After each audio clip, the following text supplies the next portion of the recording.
Praise the lord. ప్రభునందు ప్రియులారా, ఈ దినమున ప్రార్థించి దేవుని సన్నిధిని ప్రారంభించున్నారా? ప్రభు తన వాగ్దానం చేత మనల్ని బలపరుస్తూ నూతనమైన కృపలతో నింపుచు ఆదరించి ధైర్యపరిచేందుకే మన మధ్యకు వస్తూ ఉన్నాడు. 55వ కీర్తన 22వ వచనంలో నుండి, నీ భారము యెహోవా మీద మోపుము, ఆయనే నిన్ను ఆదుకొనును అని ఈ మాటను వాగ్దానంగా మనకిస్తూ ఉన్నారు.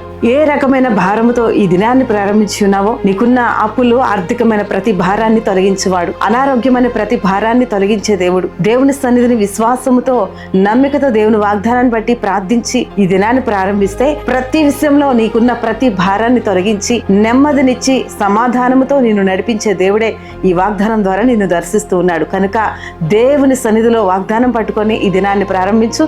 తప్పక ప్రభు తన వాగ్దానం నీ పట్ల, నీ కుటుంబం పట్ల నెరవేర్చుగాక. తండ్రి యొక్క వాగ్దానం ప్రతి ఒక్కరి పట్ల నెరవేర్చండి. ప్రతి ఒక్కరిని ఆదుకోనండి. సమాధానం, నెమ్మది కలుగు చేయండి. యేసుక్రీస్తు నామంలో రక్షణ, విడుదల, స్వస్థతనిచ్చి మ్యారేడ్ డే బర్త్డే జరుపుకున్న ప్రతి బిడ్డని ఆశీర్వదించమని ప్రార్థించుచున్నాము తండ్రి.